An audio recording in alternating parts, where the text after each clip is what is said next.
Luke Hughes was named a finalist for the Calder Memorial Trophy around the same time that his older brother Quinn was named a finalist for the Norris. I think Ellen Hughes, wherever she's at, she is smiling ear to ear. And also, let's talk about Tyler Toffoli and the possibility of the Devils reuniting with them. We have a lot to break down in today's episode of Locked On Devils. Buckle up, everybody. You're Locked On Devils, your daily podcast on the New Jersey Devils. Part of the Locked On Podcast Network, your team every day. Hi, this is Bryce Salvador, and you're Locked On Devils with Trey Matthews. Scores! Oh, Stevens stepped up, nailed him. Brodor's got the puck. What a shot. The Devils win the Stanley Cup. Alrighty now, what is up, New Jersey? Welcome back to the Locked On Devils podcast here on Locked On Network. I'm your host, college hockey play announcer, Devils writer for Pucks Pitchforks, and also part-time credential media member, Trey Matthews. In today's episode, we're going to talk about Rusty. That's Luke Hughes' nickname, if you didn't know, because he was recently named a finalist for the Calder Memorial Trophy. And not only that, his older brother, Quinn, was named a finalist for the Norris Trophy. And if Jack just would have stayed healthy, maybe, just maybe, he could have had his name in the conversation for the Hart Trophy. But obviously, I don't think he would have been named a finalist, but he could have been in that conversation. But going back on topic, we just need to talk about the Hughes brothers. That's what I'm going to do in the first segment because Quinn had high praise for his little brother Luke and also his potential. And I want to touch on that a little bit because this is something that has been talked about the last couple years, which is Quinn and Jack have had high praise for Luke, and they've set the ceiling for him quite high because they say that he has the potential to be the best Hughes brother. And then in the second segment, we'll play some sound bites from Luke Hughes as he talked about his first season. I'll look from a statistical standpoint. And then in the third and final segment, we're going to do a silly season discussion because obviously the Stanley Cup playoffs are still going on. Teams are punching their ticket into round 2. And one of the teams that got eliminated were the Winnipeg Jets. And who's on the Jets roster? No, not Connor Hellebuck, even though he looked very vulnerable that series against the Avalanche. Tyler Toffoli, former New Jersey Devil. And I want to go back to a topic that I've discussed on this show before, which is the possibility of the Devils reuniting with Toffoli come the offseason because he's going to be an unrestricted free agent. And maybe, just maybe, him and Tom Fitzgerald can kiss and make up and come to a new deal. But once again, we're going to revisit that topic because I think I have a change of heart looking at everything from a different perspective. But let's talk about Luke Hughes and his phenomenal rookie campaign. Luke was recently asked during exit interviews what it was like just hearing his name in the same discussion as people like Connor Bedard and other highly touted rookies throughout the league. Here's what he had to say. And you see across the league, I mean, between you, Bedard, and all these, other really strong rookie classes here, obviously. I mean, what does that kind of say about, the future of this league and for your name to be in those echelon of players, too, that you kind of get some votes there? Yeah, I think, obviously a really good rookie class. A lot of guys had really good years, and I don't know, I think, you kind of just focus on yourself and focus on, how you can get better and how you can put your name up there. And I think I did a good job at that this season. Obviously, there's, other really good players and really good rookies. So. Luke, alongside Connor Bedard and Brock Faber, were named finalists for the Calder Trophy. Here's the thing. We know who's going to win that award. It's going to be Connor Bedard by a landslide. In fact, I would anticipate it for it to be unanimous. But it doesn't take away from the fact that Luke Hughes still had a phenomenal official rookie season in the NHL because if you guys recall, he was brought onto the team last season and he did suit up in a few playoff games, so he has that under his belt. Let's read the NHL PR report. They said Hughes finished second among rookies with a stat line of 9 goals, 38 assists for a grand total of 47 points, while also appearing in all 82 games. His 47 points marked the second most by a rookie defenseman in franchise history, behind Barry Beck's 60 during the 1977-1978 campaign, while the Devils were still called the Colorado Rockies. While his 30 assists shared second after Will Butcher's 39 in 2017-2018, Hughes also topped all 2023, 2024 rookies, forwards, and defensemen with 21 power play assists and 25 power play points. We're going to talk more about that in the second segment because Luke Hughes' impact on the power play, it was fickety at times. It was on and off, but I think he, for the most part, did what he was supposed to do on the man advantage, and I think he was one of the bigger catalysts as to why the Devils had such a successful man advantage during the first few weeks of the season. Anyway, back on topic. Those points were the most by a rookie blue liner in either category since his older brother Quinn Hughes posted 22 and 25 respectively during the 2019-2020 season with the Vancouver Canucks. The fourth overall pick from the 2021 NHL draft additionally finished among the 2023-2024 rookie leaders in total time on the ice, second with 1,760 minutes of ice time. Takeaways, second with 42. Power play goals, tied for second with 4. Assists, 38, which was third in the league amongst rookies. And shots on goal, 135, ninth. The 20-year-old Hughes, the Devils' first Calder Trophy finalist since Adam Henrique, placed third in voting during the 2011-2012 season, which, by the way, shout out to Adam Henrique and the Edmonton Oilers for punching their ticket to round 2 of the Stanley Cup playoffs. They beat the LA Kings for the third straight time in the first round. At that point, it's just a cat playing with a mouse. And I wouldn't mind seeing Henrique hoist up the trophy. I know people might have some mixed emotions about Connor McDavid winning a Stanley Cup for whatever reason. I don't really know, but I wouldn't mind seeing former fan favorite Henrique hoist up the cup because I think of any former Devils player who deserves a Stanley Cup to their resume, it's Adam Henrique, who had one of the biggest shots in Devils history. But back to Luke Hughes.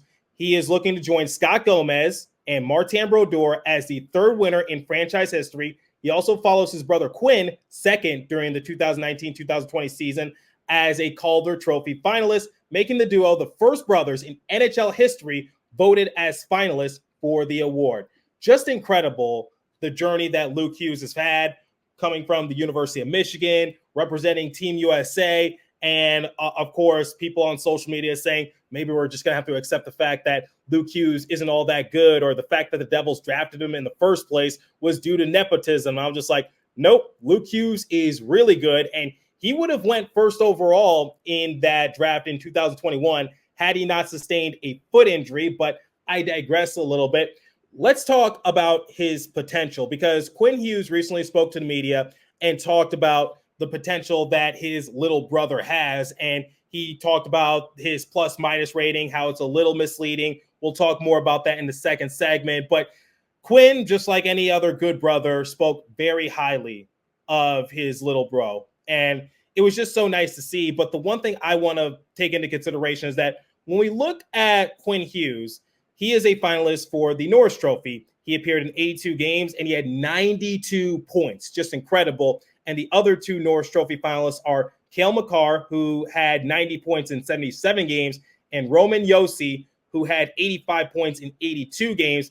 I think Quinn is the front runner to win the Norris Trophy, in my opinion. But the fact that Quinn and Jack have both said that the ceiling for Luke is incredibly high, and the fact that people are saying that Luke has potential to be better than Quinn, potential to be better. Not saying he is for this time being, but if you give him a few more years, who knows where he can develop. And just going based on history, when we look at sports in general, usually the younger brother surpasses their older brother. I'll give you a few examples. In NASCAR, Kyle Busch is better than older brother Kurt Busch. Or in baseball, Pedro Martinez became better than his older brother Roman Martinez. Or in basketball, LaMelo Ball is better than Lonzo Ball.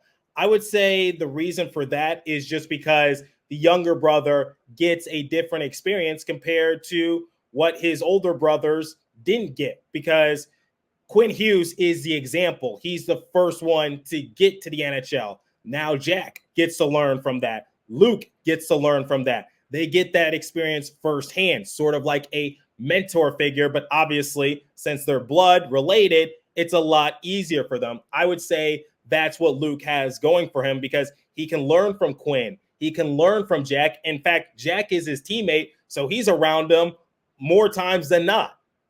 I would say that's where Luke's potential can definitely skyrocket, just because he can learn from Quinn and he can learn from Jack. And like I said, I don't know what his potential is. I don't know what his ceiling is, but based on the numbers that he put up and given the circumstances that he had to endure this season, which we'll talk about momentarily, the sky's the limit for this kid. And even though he's not going to win the Calder Trophy, let's just be real, it's going to go to Connor Bedard.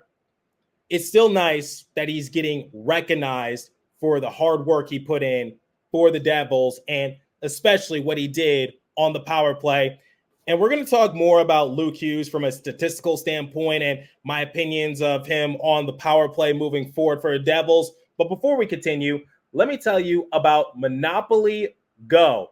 All right, game off. We got to pause here to talk more about Monopoly Go. I know what you're saying, flag on the play. You've already talked about this before in a prior episode, but there's just so much good stuff with this game. In Monopoly Go, you can team up with friends for time tournaments where you can work together to build up each other's boards. The more you win together, the more awesome prizes you can unlock. And there's so much to get. Unique stickers so you could trade with your friends to complete albums for big prizes, cool new playing pieces to travel the boards with, hilarious emojis for taunting friends when you smash their buildings or heist their vaults, whatever you pick or choose. Plus, Monopoly Go feels new and exciting every day with constantly changing tournaments and challenges.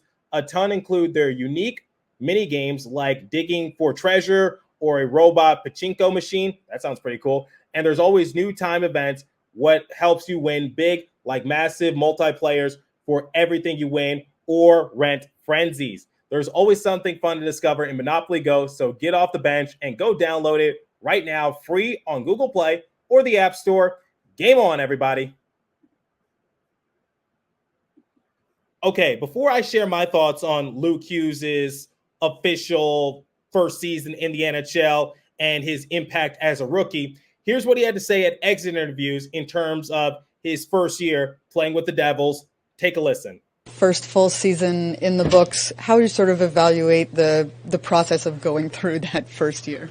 Yeah, I think obviously disappointed with the outcome, but personally I thought it was a good year. I thought I grew a lot, every aspect of my game, and I just got to keep getting better and have a good summer and come back ready. Obviously, it's different when you're in the NHL. It's, keep going. Their games just keep coming. What was it like adapting to that type of schedule? I don't know. I think you adapt quick, and there's no other option. So I was really proud of myself of playing all 82 games this year, and a lot of luck involved with that. But I'm proud of myself, proud of how I kept my body in shape, and it was a good year for me personally. Obviously, really disappointed that we didn't make playoffs, but just got to come back ready next year. From game 1 to game 82, where did you feel your biggest growth was? I don't know. I think I grew more and more every game. I think, I think I just got more comfortable. I think the game slowed down in my head throughout the year, and that just comes with confidence and being more comfortable out there. So I think I did a really good job of adapting my game from college to the NHL. How big of a difference is that when you sort of get to that point where the game does slow down in your head a bit? I don't know. I think it makes a difference. I think that just comes with a little more experience and playing more games. So I think I did a really good job with that this year, and just growing my game, growing my defensive game, growing my offensive game, and still a lot of growth and a lot of areas where I could get better, and I'm excited. From a statistical standpoint, Luke Hughes put up 47 points, which was 5th on the team, 38 assists, which ranked 4th on the team, 21 power play assists, 2nd on the team. Ahead of him was his older brother, Jack. He had a point share rating of 5.1, 4th on the team, a 1.7 defensive point share rating, 7th on the team, a 3.4 offensive point share rating, 6th on the team. And here's the thing. A lot of people, particularly Minnesota Wild fans, because of Brock Faber, like to highlight the fact that Luke was 3rd last on the Devils roster in plus minus with a rating of minus 25. But it's one of those things where stats can be a little misleading. What do I mean by that? Well, according to Daniel Amoya of the Hockey Writers, he said Luke Hughes is minus 25 is a little misleading. At 5-on-5, he was only a -4. He was on the ice for 22 empty net goals against, which counts towards your plus minus. Brock Faber was on the ice for just 6.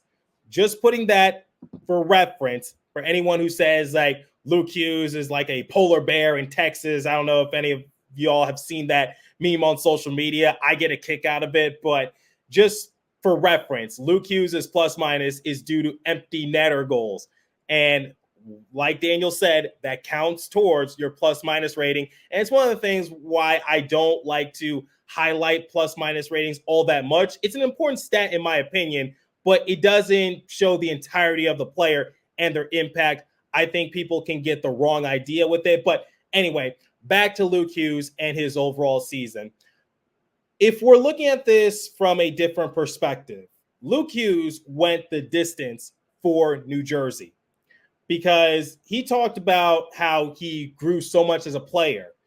Well, I would agree to that because one of the issues that Luke Hughes had when he was first drafted by the Devils was his defense not really all that good. Sometimes he got a little too jumpy, and sometimes that put him out of position.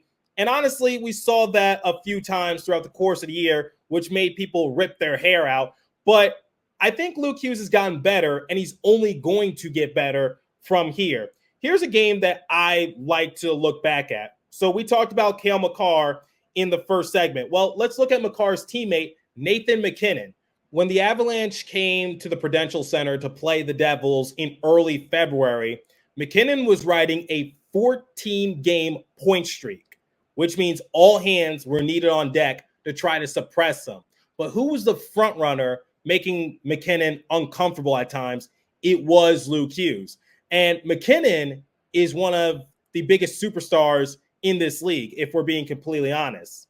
Stanley Cup champion, multi-time All-Star, and he's a former Calder Trophy winner himself. MacKinnon is what I hope Jack Hughes can amount to within the next year or so, which I think he can definitely get to, but that's a discussion for another time. The point I'm just trying to make is that MacKinnon was riding a hot hand coming into the Prudential Center, and he wasn't going to make it easy on the Devils, and Luke Hughes was up for the challenge, and I think that speaks volume as to how much Luke Hughes' defensive game has improved. Or if you need another concrete example, let's go back to round 2 against the Carolina Hurricanes, where Luke Hughes was thrusted into an uncomfortable position. Ryan Graves was sidelined due to injury. You have to pencil in Luke Hughes to the starting lineup. And I think he did quite well because I would say that Luke Hughes was one of the reasons why Ryan Graves was forced out of town, because I think the front office saw that Luke Hughes' defense has gotten a lot better, especially against a physical team like the Carolina Hurricanes. And I think that made it a little more comfortable to part ways with Ryan Graves, albeit it was bound to happen just because Graves is an expensive player, and going into unrestricted free agency in a weak class, he and Damon Severson, they were going to get paid, and that was a tough pill to swallow. Anyway, I've discussed that enough in prior episodes, but Luke Hughes was going to take the role of Ryan Graves in a sense, which is he was going to be given a much bigger role, but then something unfortunate happened, which is the Devils, they got a bad case of the injury bug. And Dougie Hamilton, he missed 75% of the season, which forced Luke Hughes and Simon Nemec to be given bigger roles, even though they're just rookies. They're 20-year-old rookies. And sometimes they looked completely gassed, but they still went the extra mile.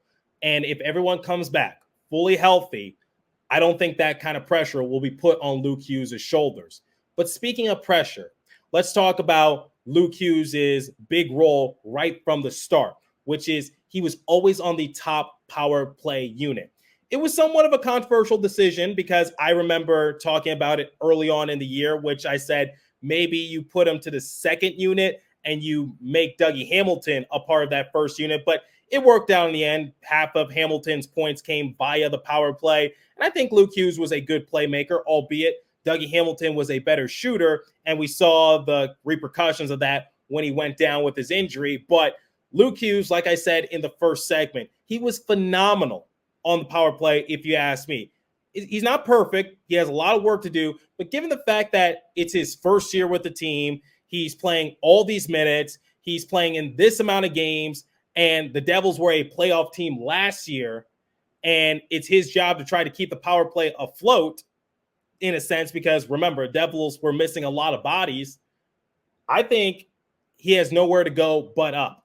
Finishing second on the team in power play assists right behind his brother, Jack. Why aren't more people talking about that? I think Luke Hughes on the power play wasn't perfect, but I think it has great potential. All Luke Hughes needs to do is improve on his shot a little bit because no one fears when he takes a shot at the point. And that's to be expected. He's not all that strong. He's pretty scrawny. He'll add more muscle as his career progresses. But when looking back at Luke Hughes' rookie season, he deserves to be a finalist. And I remember doing an episode before the season started. I said, Connor Bedard is obviously the front runner to win the Rookie of the Year title. But I said, Luke Hughes has a chance to upset him just based on his playoff experience. Albeit it was small, but he still has that experience and he knows what it takes to be successful at the NHL level. And I said, he's going to go nowhere but up. And I know people like to say, like, if you put Connor Bedard on the Devils' top power play, Bedard's numbers would be much higher. And that might be true because I remember when the Devils took on the Blackhawks, one of the keys to the game was to make sure that Connor Bedard isn't given room to operate while on the power play because obviously most of the scoring is going to come off of his stick. He is arguably the Blackhawks' best player, and that's a lot of pressure on his shoulders as well. But anyway, digressing a little bit, that is true. Maybe he would do better if he had Nico Hischier or Jack Hughes or Jesper Bratt or Timo Meier. I can go on. But you still have to utilize the tools that you're being given, and not everyone can do that. And the fact that Luke Hughes was able to do that, I think that was pretty incredible, if you ask me. Well-deserved for Luke Hughes. Obviously, he's not going to win the award, but it's nice that he's getting that sort of recognition. Now, we're going to discuss some silly season and the possibility of the Devils reuniting with Tyler Toffoli. But before we continue, let me tell you about FanDuel. It's winner take all time in the NBA and NHL, and FanDuel is giving you a shot to bring home a big win of your own.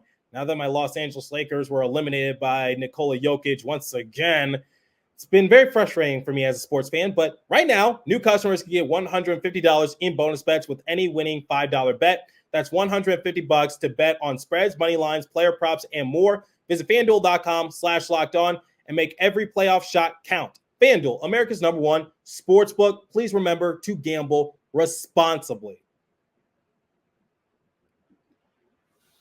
Okay, let's talk about Tyler Toffoli and the possibility of a reunion between him and the Devils organization.